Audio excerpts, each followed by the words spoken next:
నిన్నటి వరకు సముద్రంపై వేటాడిన మరబోట్లు ఒడ్డుకు చేరాయి. ప్రభుత్వ ఆదేశాల మేరకు ఈ నెల 15 నుంచి జూన్ 14 వరకు 61 రోజుల పాటు చేపల వేటకు విరామం ప్రకటించినట్లు అధికారులు వెల్లడించారు. చేపల సంతానోత్పత్తి కాలంలో వేట సాగిస్తే మత్స్య సంపద అంతరిస్తుందని అధికారులు వెల్లడించారు. అధికారులు విరామం ప్రకటించడంతో మత్స్యకారులు వేటను నిలుపుదల చేసి బోట్లకు ఒడ్డున లంగరు వేశారు.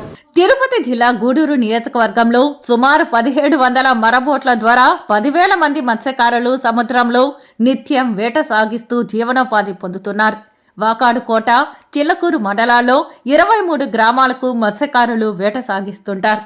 పూడిరాయి దొరువు, నవాబుపేట, పులింజర్పాలెం, వైట్కుప్పం, మొనపాలెం, శ్రీనివాసపురం, అంజిలాపురం, కొండూరుపాలెం, తూపిలిపాలెం, పంబలిపాలెం, శ్రీనివాస సత్రం, గోవిందపల్లిపాలెం, తిమ్మినిపట్నం, గుమ్మళ్ల దిబ్బ, లింగవరం, మన్నెగుంటపాలెం గ్రామాలకు చెందిన మత్స్యకారులు సముద్రంలో వేటకు వెళతారు.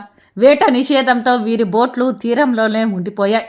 మొన్నటి వరకు కొనుగోలుదారులు జాలర్లతో సందడితో కలకలలాడిన సముద్ర తీరం ఒక్కసారిగా బోసిపోయింది. సముద్రంలో మత్స్య సంపద పెంపొందించేందుకు ఏటా మరపడవలకు ఈ నిషేధ ఆజ్ఞలు అమలు చేస్తున్నారు. దీంతో 2 నెలల పాటు మత్స్యకారులకు బ్రతుకు భారంగా మారనుంది. వేట నిషేధ కాలంలో ముఖ్యంగా చేపలు, రొయ్యల వంటి మత్స్యజాతులు గుడ్లు పెడుతూ మత్స్య సంపదను అభివృద్ధి చేస్తుంటాయి.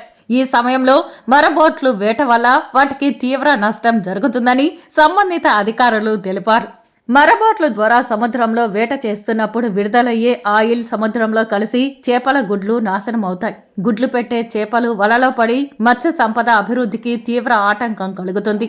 దీంతో ఈ సమయంలో వేటాడితే చట్ట ప్రకారం శిక్షలు వేస్తూ జరిమానాతో పాటు వేటాడిన మత్స్య సంపదను స్వాధీనం చేసుకుంటారు.